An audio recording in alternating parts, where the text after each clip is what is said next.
Excellent. Well, thanks, Jenny, for the introduction. Look, I've got a list of people to thank before I get started onto my presentation. Really, this wouldn't happen on my own. It has to be a group collaborative effort. First of all, Richard and Catherine from DSI Victoria here for hosting this event, providing the venue and the refreshments and really helping us out with some of the administration as well. Jenny and Michaela, who have travelled from Sydney, Department Disability Sports Australia, for really supporting us from when we first intercepted this about 6 odd months ago. The support's been outstanding, and hopefully it just blows up from this day onwards. Denise from Mountain Bike Australia, who's also travelled here from Queensland. Yep. Thank you for coming down. All the guest speakers who have volunteered their time and their effort to come down and present and share their stories and experiences. To the guys who have brought down equipment, thank you very much. I'll get around to saying hi to everyone.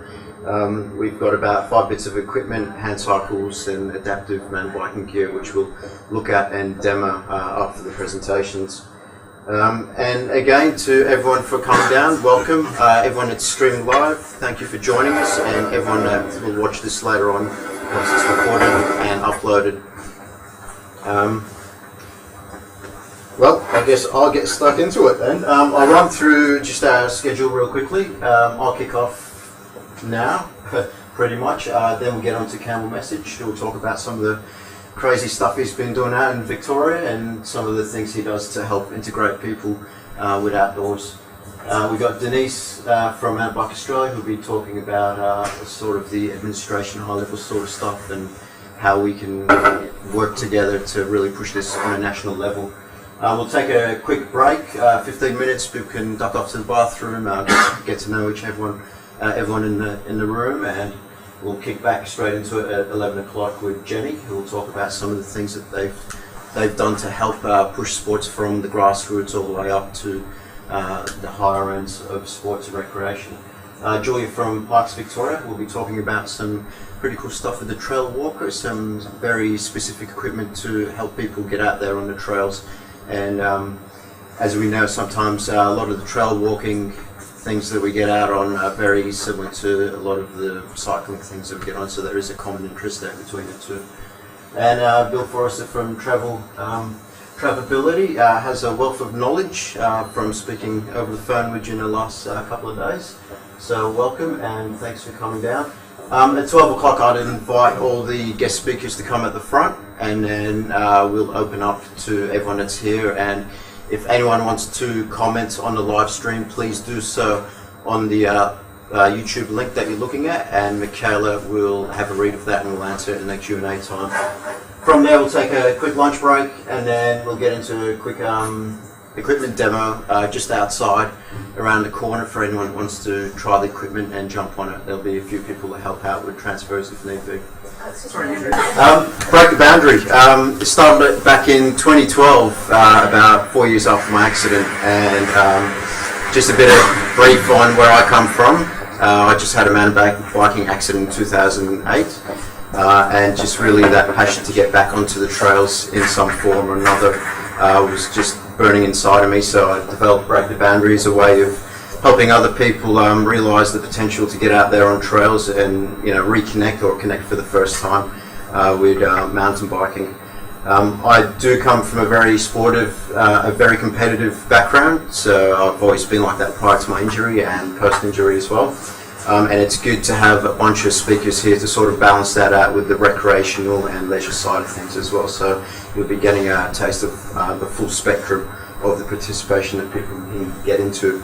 Now, Break the Boundary is not-for-profit. We're not associated directly with any organisations or business. I have my PR rep at the back, Cameron, who helps out a lot with a lot of the media, broadcasting and things like that. So thanks, Cam, for all the support. Pretty much we incepted 2013 at the Cape to Cape, which is a massive 4-day mountain biking event over in WA. If you jump onto my website, there's a lot of information about some of the things that I've done and the collaborative work that we've been doing in WA with a lot of the cycling associations and peak bodies and we're hoping to spread that wealth of knowledge over on the East Coast and hopefully integrate, I guess, nationally, and have some programs and just that vessel there for people to get into it. I guess the general philosophy of Break the Boundaries, tools, terrain, and attitude. I believe strongly that if you have those three main components, then you can get anyone out there on the trails. And as I go through my presentation, you'll see that link, how I talk about the tools and equipment. I'll talk about trails, how we make those accessible, and just the general community attitude that is required to really drive this. Definition.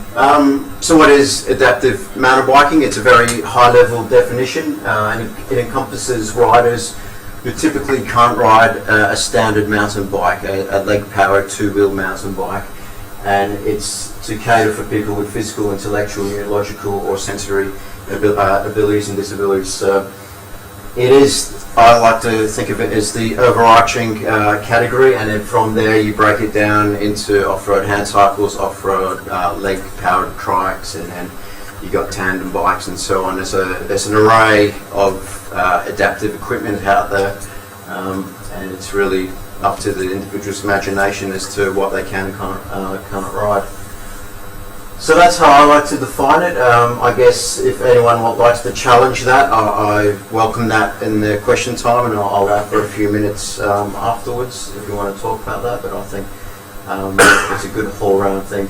I'll just touch briefly on mountain biking. A lot of this is extracted from a document, a master plan document, which has been developed with West Cycle in WA. And just briefly, West Cycle is one of the peak cycling bodies in WA. It encompasses the mountain biking and the cycling as well, and everything in between.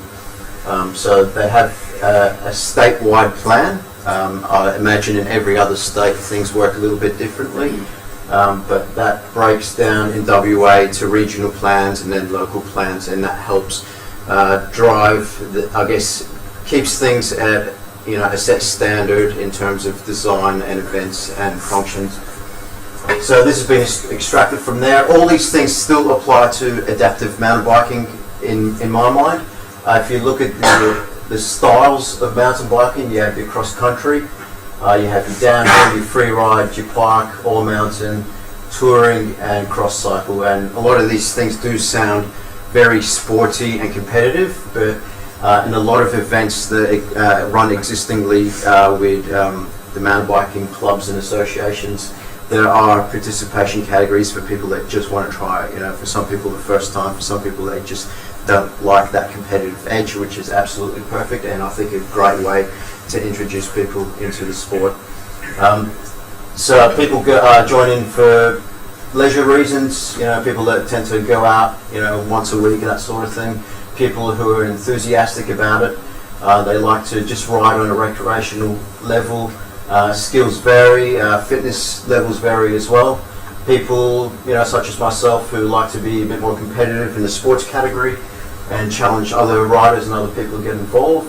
You'll have, independent people who don't necessarily like riding with other groups. They tend to go out on their own and do their own little riding, and they're typically quite proficient in their skill level.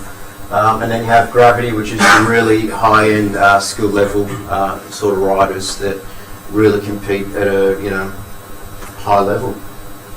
So again, all these things I think still apply to adaptive mountain biking. This is extracted from Australian Institute of Sports. I'm not sure why it's cut off at the end, but that's all right. And really, it's just to capture the different ways of how we can include people with different abilities into existing mainstream sports and recreation activities. In some cases, we don't need to modify anything for an event, and people with disability can just participate like any other athlete. You might have minor modifications. They could be equipment. You might have to make modifications to the setup of trails or trail alignments. Major modifications. And then you have particular events which are predominantly for people with disabilities. Of course, a lot of sports we do open that up to anyone with any ability. So there is a range. There's non-playing roles that people can take part in, so for people that don't like the actual sports side of things but still like that atmosphere, they can take part in that area. And then sports for people with disability only, which are sports which are created from grassroots specifically for people with disabilities, so it's not played by people without disabilities. So as I talk about some of the events that we've done in WA, you'll see we've integrated on, it covers a few of these areas. It's not just one particular thing, and I think that's a great way to approach it. Types of equipment, as most of you would have seen coming in, there was a couple of trikes out there. There's a whole array of things out there in the market.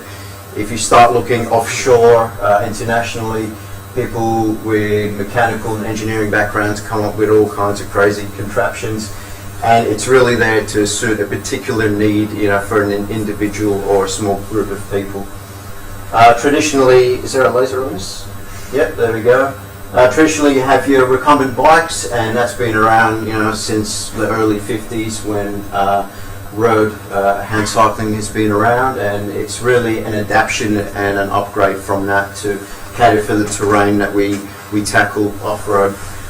From there, you have your kneeling down version of that. Every one of these has their pros and cons, and it really suits particular needs for an individual to ride. You have your gravity quad bikes, which is not self-propelled, but by the looks of it, I haven't tried it yet, but extreme fun going downhill and only downhill. So that's the sort of high-end extreme side of the sport that we all like to get wowed by. Not for everyone, and it probably will scare a lot of people, but up to the individual. We have a similar trike setup. We like to call this the tadpole, where you got the two wheels at the front and a tail wheel at the back. Similar setup here, but it's leg powered, so for people with limited or impairments in the upper body, they can still use their full leg function. Very good, because when it comes to trail designs, these two really cross the same borders there with dimensions and things like that. From there, you have slight modifications. You have tandem versions of these leg powered trikes. You have a similar recumbent one, which is a bit more upright and has a bit more clearance. And the hand cranks, where your cranking is at a different level. And then you got your tandem bikes, which are typically used for people with some form of vision impairment or limitation. So to me, this is adaptive mountain biking. I'm sure there's things out there which I haven't come across, and if there is, please let me know. I'll add it to the list of things, but these are the main ones that have been established for the last few years at least. And yeah, hopefully the more the better, because the more equipment we have, the more people, the more range of abilities we can get included. One of the common questions I get is where do you get this equipment from? Australia is, I hate to say it, lagging a little bit in terms of manufacturing these things, but there are options out there. Internationally, things, handcycles and adaptive equipment in places such as the UK, US, Canada, has really been around for at least 10 years, if not more for some of the places. The disadvantage for Australians is, there is a big cost to it with shipping and exchange rates, things like that, so it is a bit of a struggle. There are options out there for funding. Each state is a little bit different. I can only talk about WA, and there is a government grant there for people who want to get into the community and participate. I'll just touch on some of the Australian ones. We have Greenspeed, which is Victorian based. We have Surgical Engineering up in Queensland, who typically modify a road cycle and adapt it to the off-road terrain. We have Advantage Handcycles down over in WA, has kicked that off just in the last few months. And each one of these sort of groups, these companies, they manufacture slightly different models and variations, which is exactly what we need in Australia, because it's going to cater for a wider range of people. You have Lasher Sports, you have Reactive Adaptions from the US, you have Sport On from Poland, you have the Grab X project. They're developing the quad bikes in the UK. You have Gravity Quad in New Zealand. They're also developing the quad bikes as well. These guys here tend to focus more on the recumbent leg-powered trikes, all European ones. And then you have Top End as well, which is spread across all countries, and they do have a recumbent off-road hand cycle. I'm not here to plug anyone in particular, but it's just to give people an idea of where they can start looking. What I've been working on over the last probably 9 months is, now I've intentionally made this hard to see because I don't want to get bogged down into the details. There's a lot to churn out, but the thing that we're lacking in WA, and I'm not sure about the other states, but the big thing for us was how do we integrate hand cycles in particular into existing mountain bike events. One of the biggest challenges is, of course, the dimensions of the trike. How do you fit that on, traditionally what we call a single trail, which is what a lot of mountain biking events are. So we had to come up with, some slight modifications to the trails and events. Whether that meant designing a completely different alignment for hand cycles or integrating it with sections of existing mountain bike trails. So I've come up with just a brief design criteria, and I don't want to get too much into detail, and I've sort of left it as it is because I know other states are developing their own standards, and I want this to be in line with those standards so that when we release them, it is included within that. So we're not just off doing our own thing and other associations are doing this thing. We really need to collaborate together. But because we needed something to get some of the events going, I've put this together. Briefly, it talks about things like the width, turning radius, the types of gradients that hand cycles can take on, the pictures of particular features, whether it be a jump or just a ditch and a drop off. Those are quite important to look at. Log rolls, drops, rock gardens, technical features, what are the minimums and maximum that the equipment can handle. And I like to keep it very objective to the equipment because everyone's ability is going to be slightly different, and the responsibility should be on the person to decide which bit of equipment is suitable for their needs. We talk about things like berms and then gradients from a X, Y, and a horizontal axis. We talk about things such as amenities. Of course, it's great having all these awesome trails that we can get trikes on, but one of the biggest challenges for people with disabilities is the amenities, parking, toilets, walkways, signage. How do we get to these trails? How do we get to these events in the first place? And I think that's a very integral part of making something holistically inclusive. I've also been working on a trail rating system, and again, very technical. The International Mountain Biking Association, correct me if I'm wrong, Denise, with my terminology, does have a very established rating system in terms of trails, starting from white all the way to double black diamond, and that gives people a general idea of how difficult a trail is, and it's broken down into a bunch of criteria such as technical features and so on. I felt that we needed something to cater specifically for hand cycles. When I say hand cycles, I also mean leg-powered trikes, because again, the dimensions are very similar. I cover things again such as width, obstacles, technical, traction and gradients, and I've broken it down into 2 parts. Again, it's good having great trail rating system, but it's even better having amenities rated as well. How accessible are those amenities? To one person, having an accessible bathroom might mean something completely different to someone who actually has to use it and bear with it. So it is a rating system. Each criteria is given a weighting.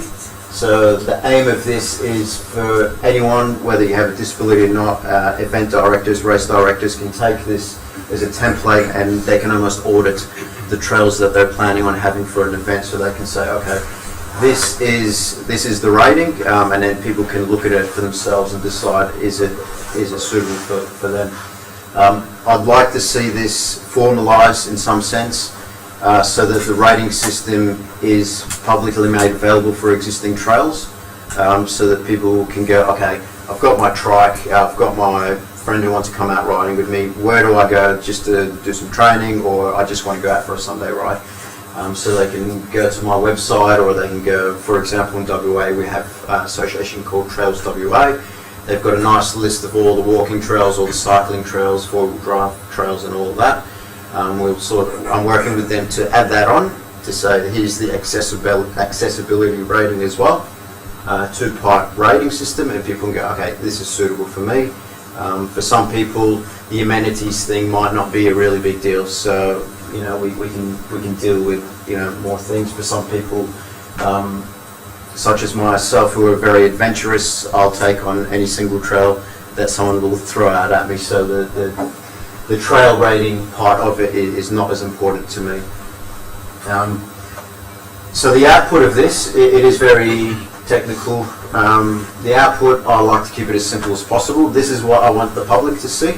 So we break it down into the key features: width, technical features, gradient, turning circles, tread surface. So if a particular individual, a particular ability and equipment comes up and goes, well, I need something, I can't take on particular gradients. Okay, so they'll look at the gradient rating, they go, okay, it's here, it's rated quite poorly, average or very good. Then I go, okay, that's ticked off in my little personal box.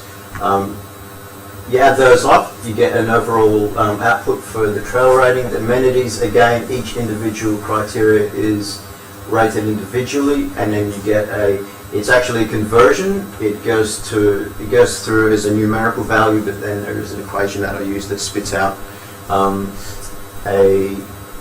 alphabetical, which goes from A to D. Okay, so this is what I like to see available to people online, because that's one of the biggest things I found early on was, well, there is just no information out there, so someone had to get something started. On my website I do have an existing list of trails that I have travelled, but that's been more of a subjective description of the trails that I've been on, and it has been helpful for some people, but I think this way, again, it is subjective. It is objective, and people can make that decision for themselves for their particular needs. Again, it's been on hold at the moment because I know there's a lot of development in the mountain biking arena, and I really wanted to come online with the rest of the mountain biking stuff that's going on. One of the big things that we're really proud of that's happened recently in WA is coaching in the clinics that we'll be running. I'll get Denise to talk a little bit about this more in her presentation, but generally speaking, we're looking at running a couple of levels of coaching for people that want to become coaches to help other people get into the sport. We've teed up with Rock and Roll Mountain Biking Club, and it's actually a business. They hire out equipment, they run clinics, and they coach people as well, and that's based in the Perth Hills up in Kalamunda. It's supported by West Cycle, and they've funded that through government as well. So we're looking at running 2 basic clinics. Now, we did run them sort of as an ad hoc thing last year with Wheelchair Sports WA. The first clinic, we like to think of it as a come and try day, very similar to what we will be doing today, a bit more detail and a little bit longer, but that's really just to give people who have never been on a hand cycle before to jump on, look at the equipment. We'll talk about the equipment, ride for a couple of 100 meters up and down, nothing too strenuous, so that people can say to themselves, okay, this is suitable for me, or this one is less preferred for me. Again, one of the biggest things we struggled with early on back in 2012 was, well, there was just no equipment out there to test, and when you're spending $10,000 Australian plus, it's a very big investment to make for something that you've never tried before. It's like buying a new car that you haven't test drive. So it's really an array of equipment, from recumbent ones to kneeling down ones, full suspension, half suspension, and fixed frames as well.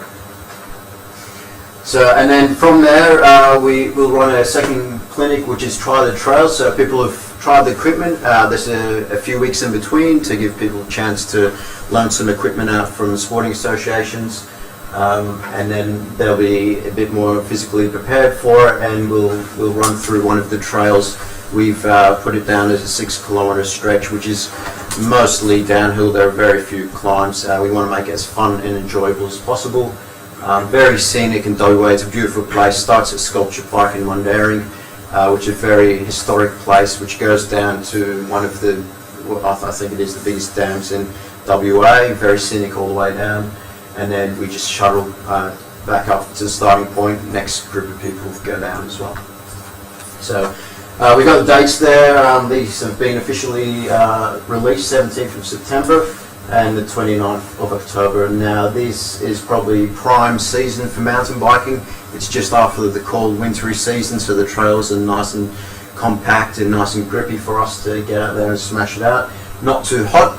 I know some people with disabilities have a lot of problems with their heat regulation, so we do keep that in mind as well. We're looking at putting in another 2 clinics for people that want to take it a step further. We want things such as family days for people that just want to bring their families along and just ride for a day. And we want to have something for people that do want to get a bit more competitive. So something for everyone. And again, it does tie in with the existing with Rock and Roll Mountain Bike. They've been around for a while. They have all the insurances in place. They've got a bunch of coaches and staff that can assist, and they're very well knowledgeable with all the trails around there. Things like emergency exits and things like that. It's all been done there for us, and pretty much we come along, we present, we talk about what we know about, which is hand cycles, and the mountain biking guys take care of the rest. So we work in conjunction with them. I'll go through this real quickly. How are we looking for time? 54. Okay, so 5 minutes. I'll wrap this up quite quickly. We have 2 main things that we've established. Cape to Cape, as some of you might have seen, was featured on the 2013 documentary. I challenged one of the stages, and last year with Connor and Rory, we managed to finish all 4 stages. It is, keep in mind again, I come from the more extreme end of things. It's 200 odd kilometres over 4 days, and it's just mountain biking trails which are suited for a bike, so it's a big challenge. I like to think of it more as an adventure race rather than actual hand cycling race. So, a month ago we had our first official cross-country state round, so there's about 9 odd cross-country rounds that run with the mountain biking program. We've integrated with that one. There's a whole bunch more that we're looking at. Not all of the stages are suitable, so we picked the ones that work for us. And as you can see from this list, it's more than enough to keep us on, to keep us active. We're looking at a downhill event in the Margaret River area. Most people know Margaret River is one of the coolest places to go in Australia, so looking forward to that. We've got a Parkland Challenge again, one of the cross-country marathons which go over 5 days. We're looking at another couple of state rounds and championships. We're looking at designing our own sections and trails in Jarrahdale, and we're looking at a 4-hour enduro, and the basis of that is you have 4 hours to complete as many laps as you can. That's still early stages, so it can go anywhere. Some of the stuff that I'm aware of in Australia, and feel free for the other presenters to talk more about anything that I haven't covered, but Giant Odyssey, the good work that Campbell's been doing with those guys. I was hoping to get here this year, but unfortunately we'll have to leave for next year. There's a category there for hand cycles, and I believe that was the first event in Australia to include a hand cycling specific category. So you beat us to something, which is good. Good to see. Coffs Harbour, there's a small contingent of mountain bike riders there. They do actually night rides off-road, which is fantastic, and they involve some of the local schools. If anyone wants more details, I do have the contact for Hank, and I can pass it on to him to give you more details on that. He's also looking at doing a Try It My Way event, which is an adaptive off-road triathlon event, and I believe it covers a wheelchair section, a hand cycling section, and a kayaking section. So one of those events that's specifically for people with disability. And I'm also working port to port, guys who are the sister event of Cape to Cape. We're looking at getting something there for the handcycles as well, so something local, more local for you guys. Some of the things that we come across in terms of event coordinations and the things that we really need to sort out before you just chuck someone out there in a handcycle. You got to look at categories. Do we keep it as an open participation for an existing category, or do we have a specific one for handcycles? Do we make it a separate wave so that they start before or after, elite riders or so forth?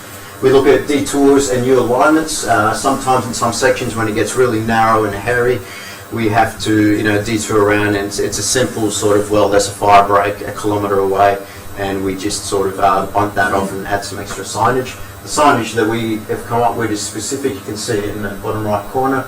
I think sort of that just encompasses what a typical handcycle looks like. People see it straight away from 10 metres away and they go, okay, handcycles go that way, everyone else go the hard way. So, start and finish, how do people, again, this ties back to the amenities side of things. How do we get to the start and finish line? Checkpoints, it's good to have, for the longer races, not so much for the short distance ones, but longer ones. Do we meet someone at 5 kilometres, 10 kilometres, with a support van, just fuel up, throw some ice on, nutrition, all that sort of stuff.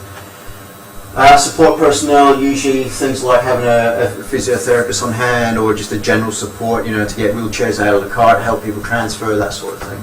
Accommodation is a big thing. A lot of mountain biking events are done in some really bushy areas, and accommodation is not the best. So we try and find the best accommodation to suit someone with disability. And again, individual people and insurances, I'll get Denise just to touch on that. It's really a good idea for everyone to be a member of MTBA and actually have insurance, because who knows what might happen. Do we have time for Connor's story? I think that's the last.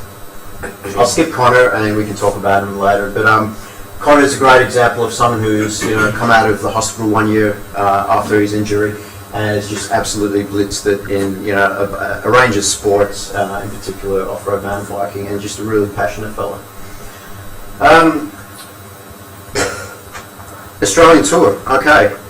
My love for the sport goes beyond WA, and I really want to get out there to a lot of the mainstream mountain biking events. Here's the sort of the rough draft of the events that we're looking at.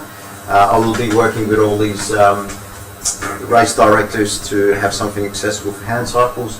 I will be travelling around with Cam, my PR guy, and we'll be pretty much just riding these things and showing people that they can be made accessible, and hopefully we can get some of the local people in each state to get on board with that.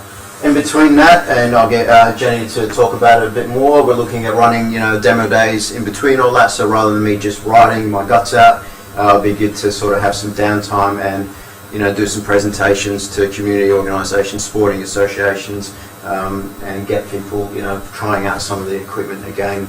Very similar to the clinics that we run in WA. So I guess the official launch will be around October at Cape to Cape, and we'll make a big scene about that. There'll be a lot of media releases and promotion about that. So if you want more details on these, let me know. We cover most of the states around Australia, not all of them.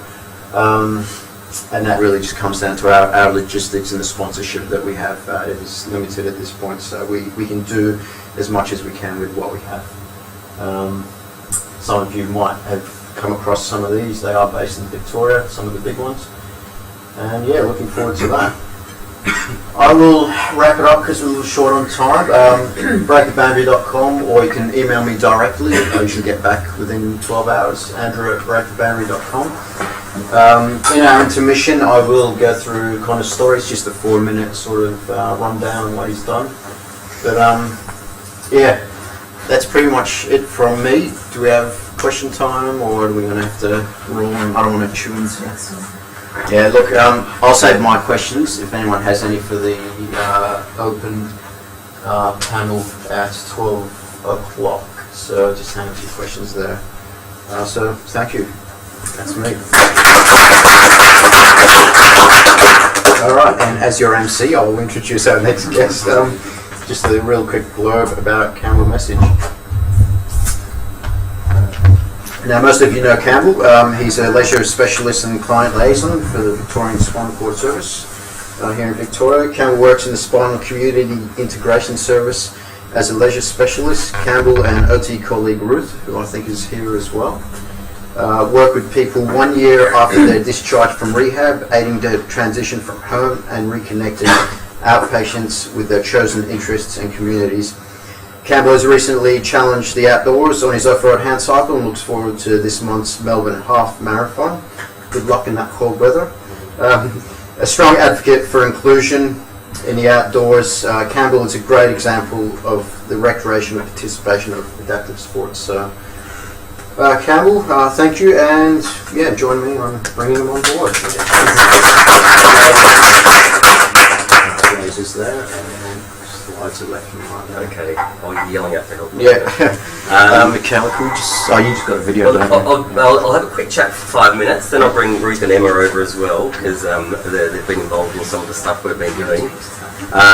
But yeah, so we started maybe 4 or 5 years ago at the Royal Talbot, and one of the things we do is, if people have got an interest, that's a real way of getting them back to life. You know, you look at someone's interest and that gives them context for their injury, which is not all negative. It gives them some hope and some potential. So a little while ago we had a couple of people who were interested in mountain biking, and that then spurs us into action, which is, you know, what is there to do post mountain biking after you've had an injury? And we found the Explorer, which was Explorer 2 back then, and the one-off Titanium, which are two different brands of off-road hand cycle. So we started exploring these things, and they were fantastic, and we had a client that took the leap of faith and got some funding and bought one from Poland. We met a few other guys in Victoria who were already doing it. So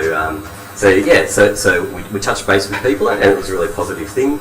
But then we started to think, well, where do you do it? And the only other guy in Victoria lived in a place called Steeles Creek, which was out in the Yarra Glen, and he used to just go for rides by himself or with his kids, and you know, that's what he did, and that was great. We thought, well, can you do this competitively? You know, what's the role of an off-road hand cycle? Is it a mountain bike? Is it a wheelchair? You know, what is the role for this? So we got onto Rapid Ascent, who do the Otway Odyssey every year, and they've started a little course for us, which is about 7 Ks. It changes up a bit depending on the year, and they've supported it really well. Mike, unfortunately, was the only one that did it last year, but we'll hear from him later about his thoughts. But it's a great thing, and Kevin's done it, and it's fantastic. Having said that, we've been on lots of rides with people, and I will know if I'm going up a hill on my one-off, I'm working my ass off, and it's really hard. And you know, it's great. You get to places you never would dream of normally, but it's pretty slow. And you tend to find when you're going uphill, able-bodied people on bikes can't balance their bikes because you're going a bit slow. So then we started thinking, well, is this more of a trail device? Is this a way of, you know, going for walks, going for treks? So we explored a few things, and I've been to a few beaches and over rock pools and things on the hand cycle, which is crap for the hand cycle, but great fun, yeah. So then I was talking to Ruth and Emma the other day, or a little while ago, and we were saying, oh, you know what, they were talking about going to Tidal River. So we thought, oh, why don't we go to Tidal River and try it out? And not only do off-road hand cycling, but which is not the point of it, it's just about going out and having fun. But why don't we, you know, camp overnight and make it into a proper thing? And there's all these skills that we teach people in rehab that I noticed myself doing, and I've been in the chair since I was 2. So it was really interesting to see that all these little bits and pieces come together to make a really good experience. So I thought I'd show the video, and then I'd get these two up, and just if there's any thoughts they have as well, we can tell you about it. It's not very loud, unfortunately. It's alright, I can try and sing.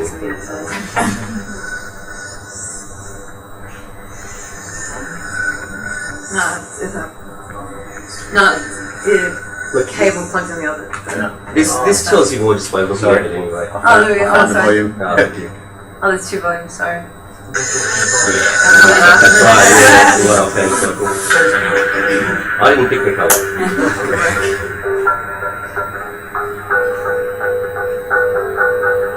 But what this kind of shows, I think, and it's worth noting, is we're pretty much going at a similar speed.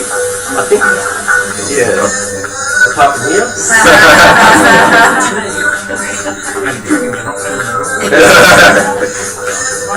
The other thing to take note is we were self-sufficient, so we've got a wheelchair and the camping gear. Everyone's got their own camping gear, so it was just ridiculous. Yeah, no, it's good fun.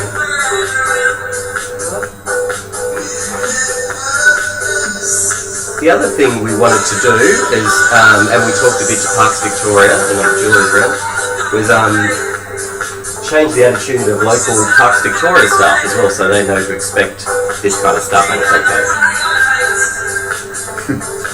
Not so easy after all.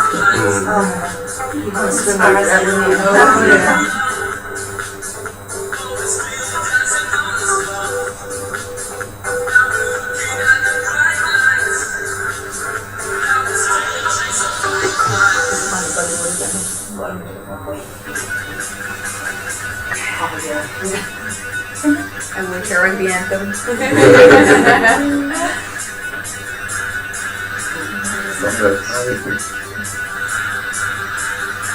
Felt like we were living a solo man ad for a while.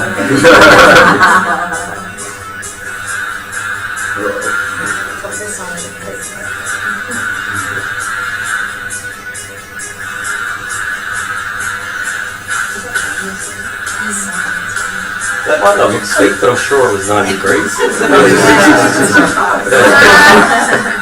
Good stuff. Awesome.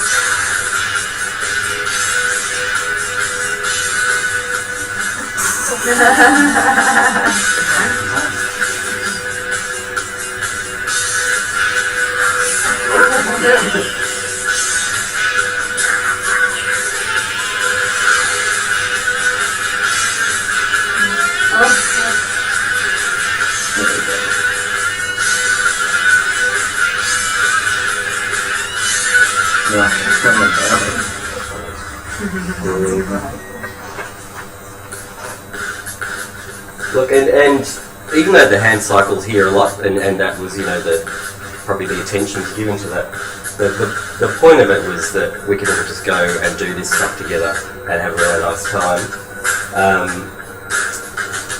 The sand was awful, but having people to pull you, I've always been incredibly independent and wanted to do things myself, but we weren't in a race. It was just about getting out there and enjoying ourselves. So while it was probably harder than we anticipated, it was sensational.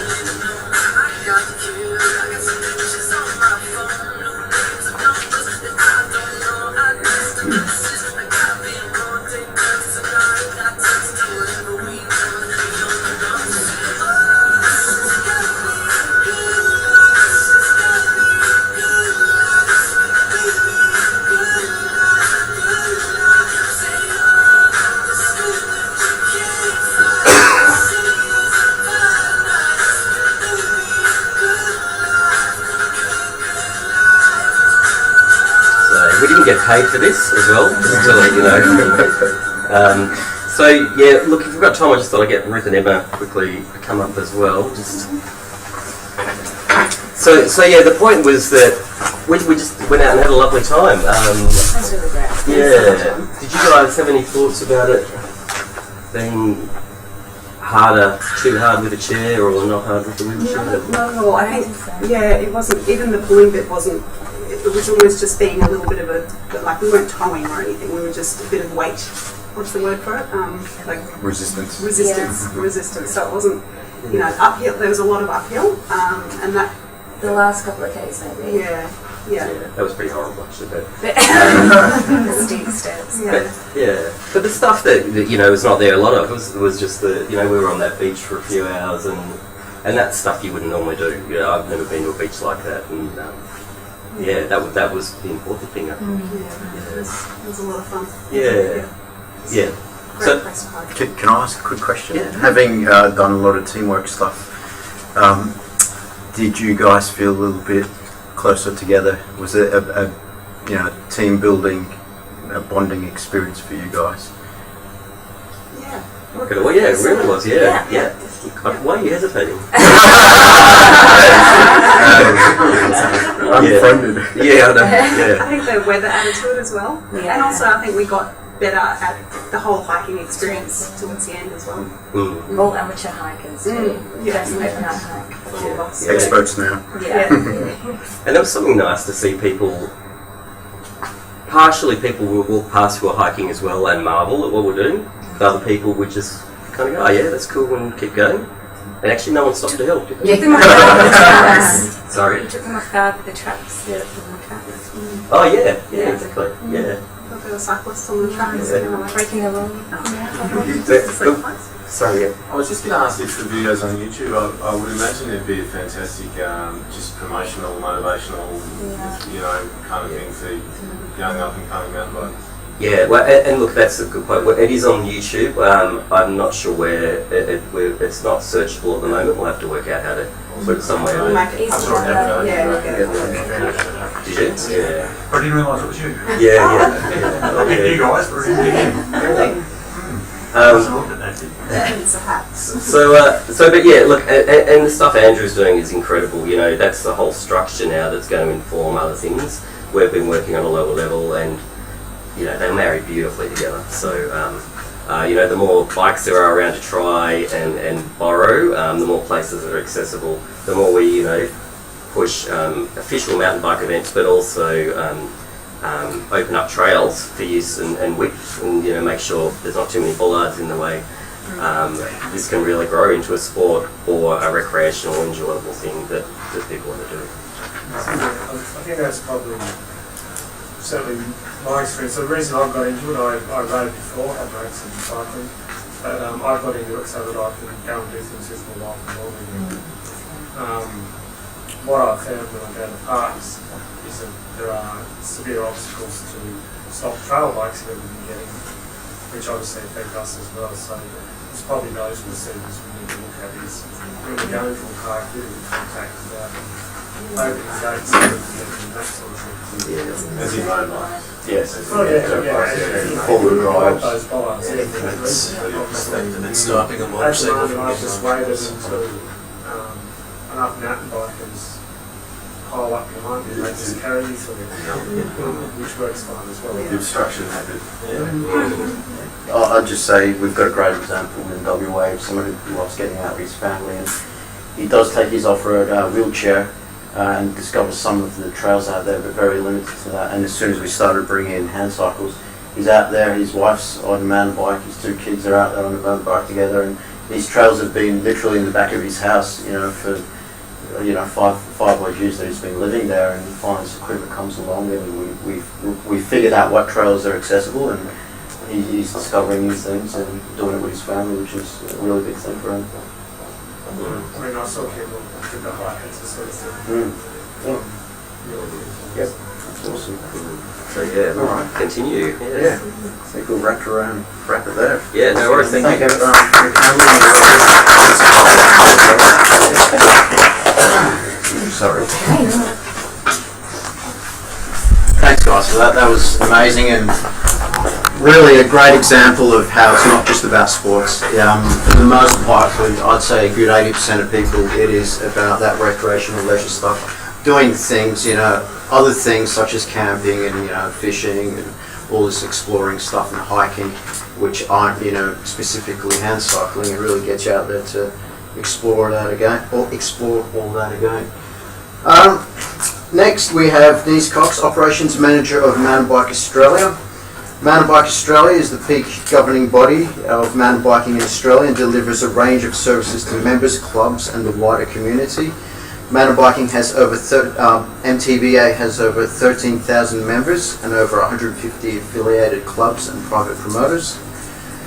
Denise Cox's role within MTBA encompasses the areas of engagement in advocacy, affiliation, club development, governance, marketing, membership, schools and trail development.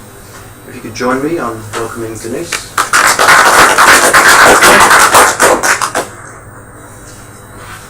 Thanks. And Lisa. All right. Well, I'd just like to start by saying it's great to be here, and I'd certainly like to thank Andrew and the support of the disability organisations for organising the conference, and also for Andrew's invite to be here.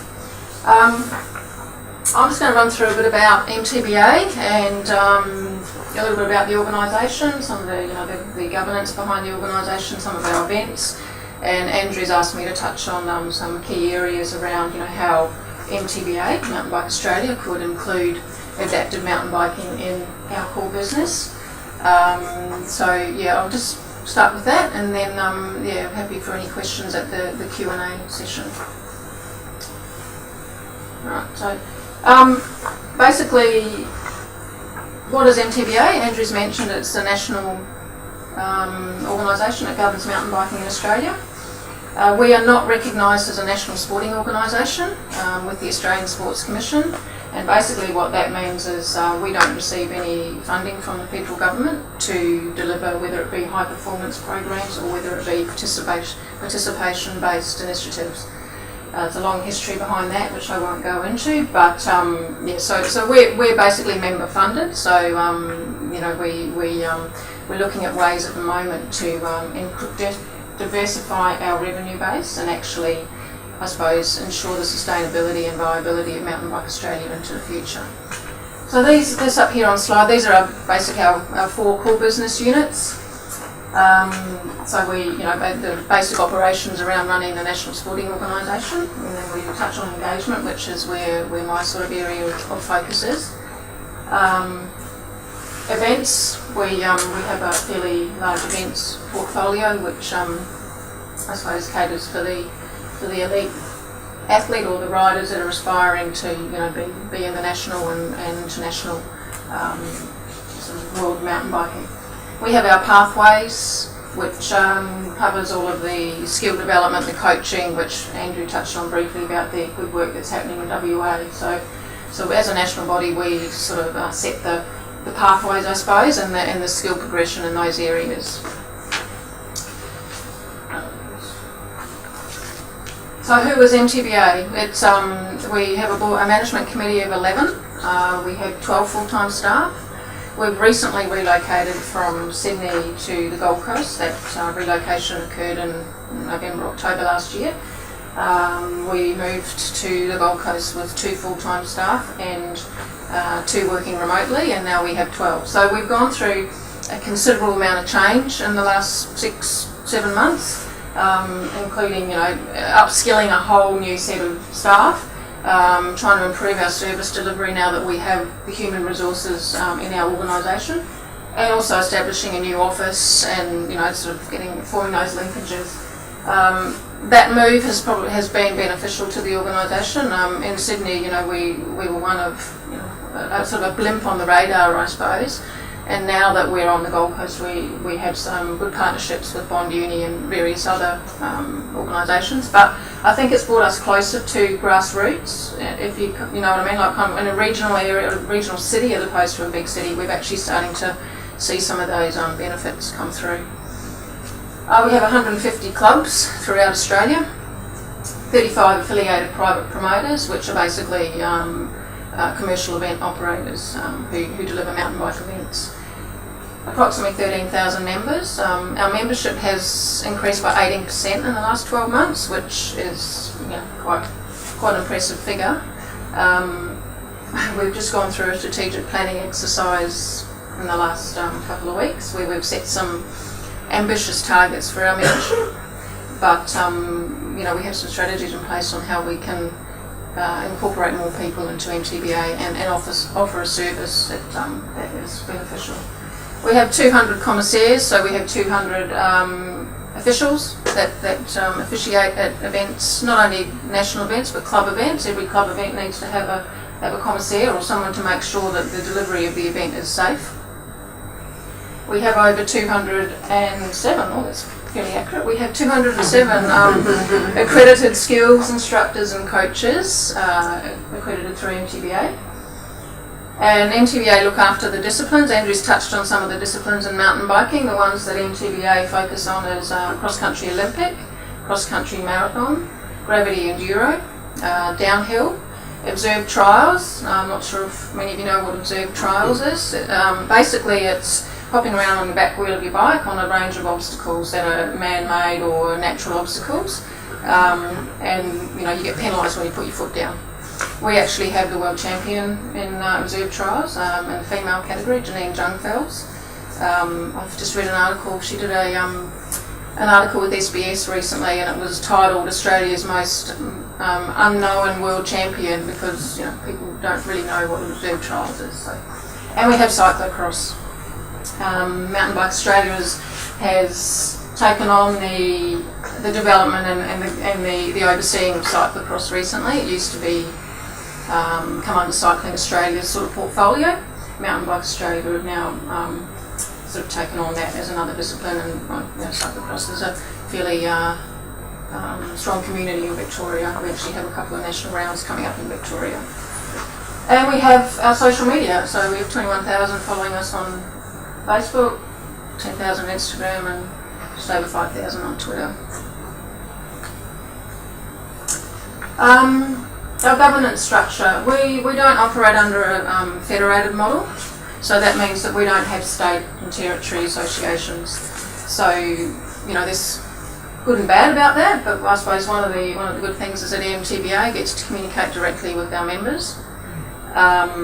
So we can deliver a clear, concise, consistent message. We can streamline our communication, and we're starting to make some improvements around that area in terms of, with electronic, newsletters and specific newsletters to clubs about specific issues and changes that we're making within the organisation. So we're actually investigating changing to a company limited by guarantee. At the moment, not-for-profit association under the incorporated, so we're looking at changing to a company limited by guarantee. Our membership, as I said, we rely fairly heavily on members' fees to fund the organisation. So those figures at the top there from the 2015 annual report, so 84% of members male, 16% female, and then I've just broken down into our I suppose junior, senior percentages. Free trial is an initiative which has been in place since I think it's 2014. It basically allows people to sign up to MTBA, become a member of MTBA for 2 months for free. So they get the insurance cover, slightly reduced benefits, but they still get insurance cover for that 2-month period, and then get to experience some of the other benefits that being a member of MTBA can offer. The value add membership is if you're a member of Cycling Australia or BMX Australia and you also want to add, just value add to your membership, become a member of MTBA. We have a number of members who are members of both organisations. The next section there is, I suppose, a category of membership. Most of our members, you can see, are in the race category. So, they're members of us because they're competing in races, so they have a race membership, which gives them added insurance benefits. Our recreation membership has increased by quite considerably in the last 12 months. I won't quote a figure, but we've seen that area is growing quite substantially. And we have a non-riding category which we introduce for people who don't necessarily want to ride the mountain bike, but they may be a club member or a volunteer that wants to support the national body but also the club. So we've introduced that riding category in the last, non-riding category, in the last 6 months.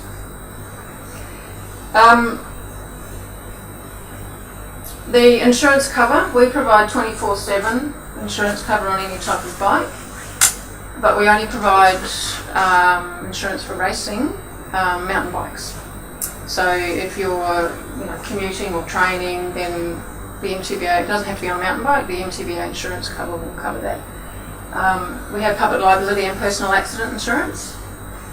So I see a great opportunity here to probably get some clarification from an insurance company because the insurance policy says bike. So, you know, do we need to investigate that further and make sure it includes forms of off-road handcycles or off-road adaptive mountain bikes? So there's an opportunity there to get some clarification around that. We do have some members of MTBA who ride off-road handcycles, so I think there's an opportunity there to get something in writing into our, maybe we have some insurance documents, but you know, that was something that I'll take on board to follow through. Huge potential in the recreation market. This is the area that we really want to be concentrating on moving forward. There's something like 4 million people riding bikes in Australia, and I suppose the beauty of mountain biking is that you don't need a team, you don't need umpires, you don't need to turn up at a set time, you don't need to train. It's an informal activity, so you can, you know, go out and ride a mountain bike with friends and family whenever. So it's how do we capture that casual market? How do we capture those people that are, you know, turning up and going for a ride on a Sunday morning with a group of friends? How do we capture them into MTBA so that they can help support the national body and the clubs? So that's an area that we've actually got a few strategies around trying to harness, you know, that wider community. And you know, we do work in schools, and we're trying to tap into participation events rather than elite events. We see the participation market as a huge area that, you know, MTBA doesn't really circulate in much. So how can we, as a national body, help deliver participation events where, you know, you don't want to be racing, it's more about the participation. And particularly women's participation has been quite strong. There's a lot of events in Australia around, you know, focusing on solely for women or and, you know, families. So, you know, how can MTBA be a part of that? We're also looking at changing the way we deliver our membership. We're looking at doing more of a tiered structure. So depending on your what type of mountain biker you are, whether you're just a social recreation mountain biker, it might have different benefits, and then increasing the price and increasing the level of benefits depending on what type of mountain biker you are. If you're into adventure mountain biking, a bit more competitive, you might want the top tier, which provides you with increased insurance. It might provide you with travel insurance for overseas. It might provide you with all sorts of extra add-ons. So we're just looking at how the products that we offer and trying to make them more relevant to the mountain bike community.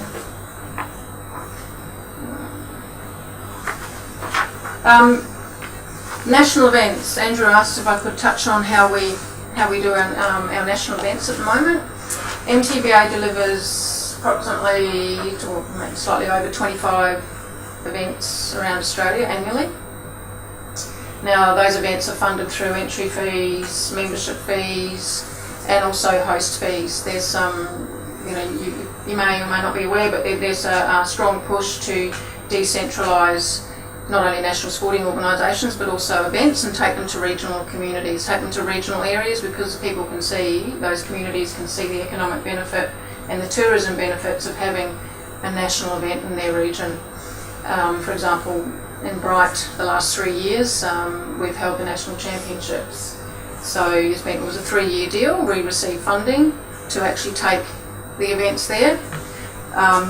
So, you know, the host fees help offset the cost of delivering the events around the country. We deliver a number of events in WA as well. So previously to the CEO that's in place now, I think the events were fairly sort of concentrated in 1 or 2 states. So now we've actually spread them out across the nation. So we're delivering national events in every state and territory.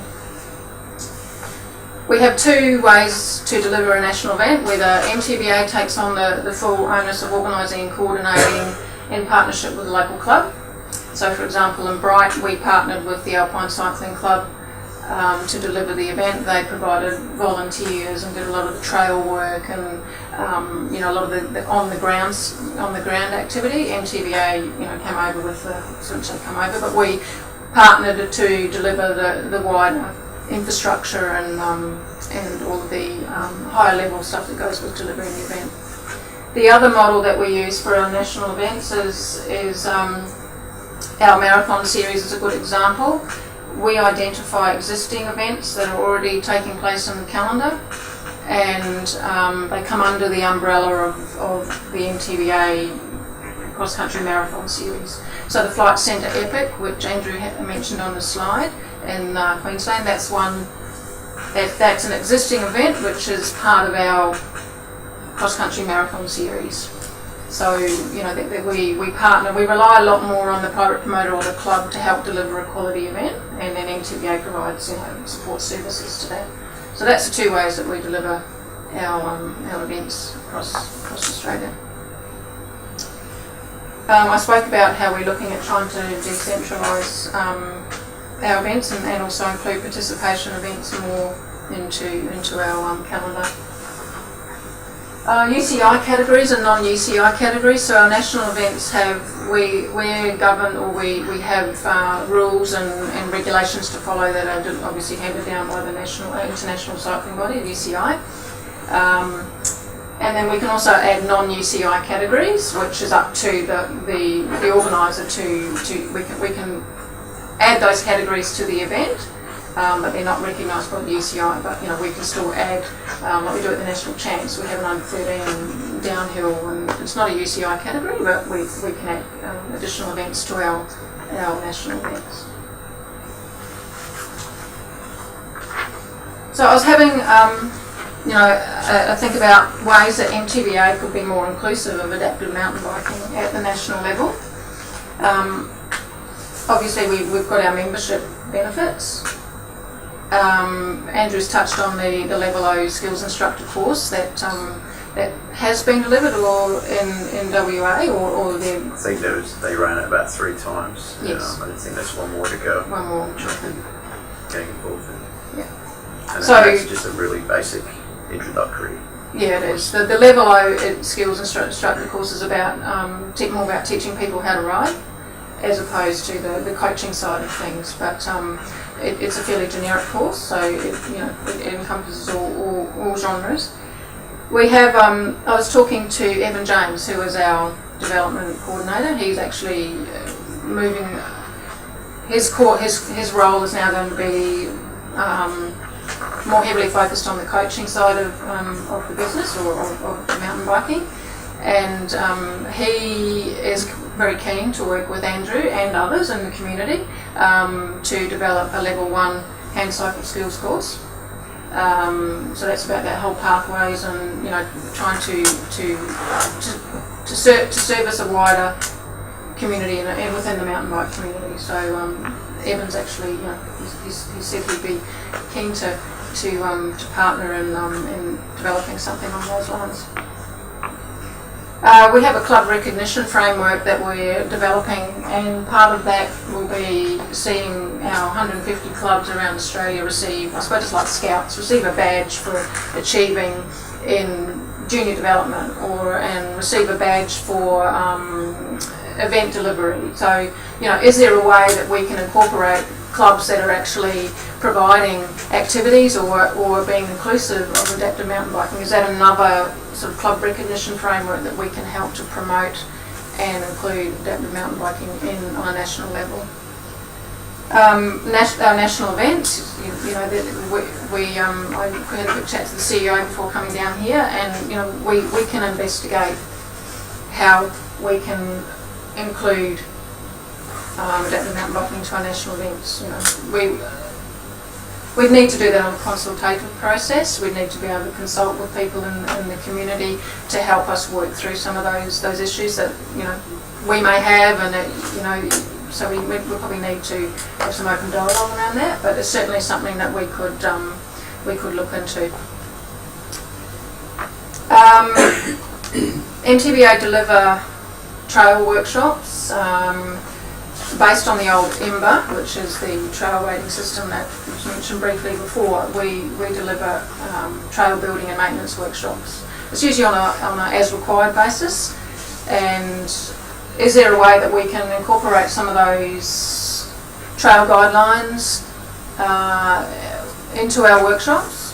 Because we talk about designing for sustainability. We talk about constructing the trails in a sustainable and way. So is there a way that we can incorporate some of that information into our workshops?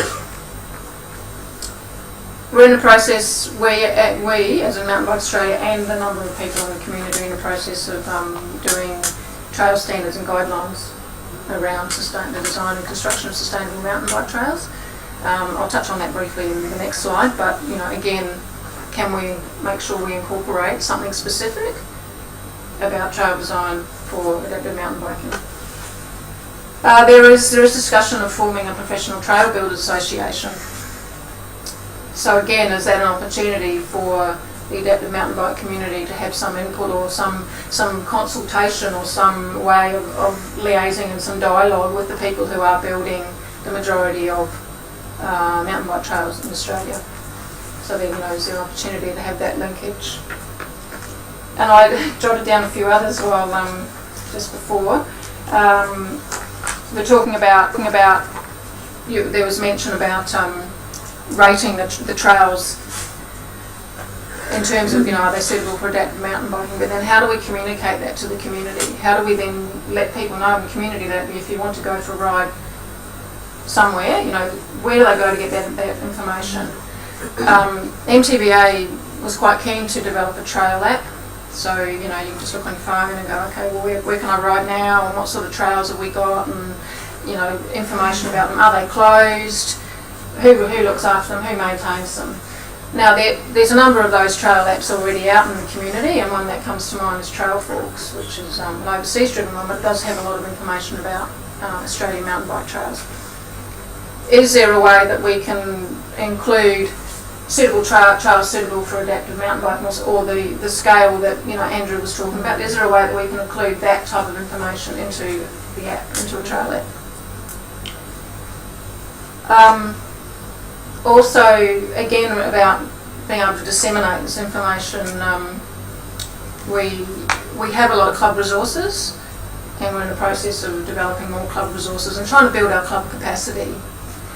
One way to get those resources out into the community is we obviously need to use our website better. So we're looking at the club section on our website, and clubs can go on and find out, how do I start a club, how do I run, good meetings, and all the information that clubs need to know to be able to function. On that website, do we start to include more information, or even if it's links to other websites which has information on not just adaptive mountain biking, but other trail opportunities or riding opportunities in the community. So that's certainly something that we can look into as we move down that process. 4 minutes. Okay. I mentioned briefly before that we MTBA are working with a range of stakeholders to come up with a set of standards or guidelines around the design and construction of sustainable mountain bike trails, and also a professional trail builder certification framework. It's a fairly large project and it's fairly time consuming. It's only just been, initiated. We have a working group established, and you'll see that WAMBA, which is West Australian Mountain Bike, is represented on that working group. Mind you, I think Louise is about to hand over to somebody else to take that role. Sure, I guess. Yeah. So there's a range of trail builders, consultants, people that work in the area of standards and guidelines, and also professional trail builders in that working group. So basically the purpose of the working group is to come up with the methodology or some options on how do we come up with some standards and guidelines. What's the best approach to do that? So one of the outcomes is that we will have an options paper to come up with the options of how we're going to deliver some standards and guidelines. And then we'll also have an options paper about what's the best process to use, and what are the options or what are the processes available to come up with a trail builder certification framework, through TAFE or another industry body. Those findings we will present at the Australian Mountain Bike Summit, yet to be confirmed, but that's where we hope to have some time to present the outcome of those findings. Is that summit the same as the Uber? That's for the summit, which I was going to suggest would be a great opportunity to talk about the work that's happening in this sphere. After that process is finished, we would move to appointing another working group to actually implement whatever the outcome is, whatever the chosen outcome is. So it's a long process. It does need funding. My understanding is that, to Standards Australia, you could be looking at 25,000 to push some standards through Standard Australia, if that's the way we choose to go. There will be consultation with the community when we get to that point. At the moment, we're just looking at the options and coming up with a paper on the different options that we could take. And I think that must be the end of my presentation. So how did I go in my 5 minutes? 3 minutes to go. So I've just got a couple of pictures up there on various trail networks around the place. But happy to talk further to anybody down the after the recess or the Q&A.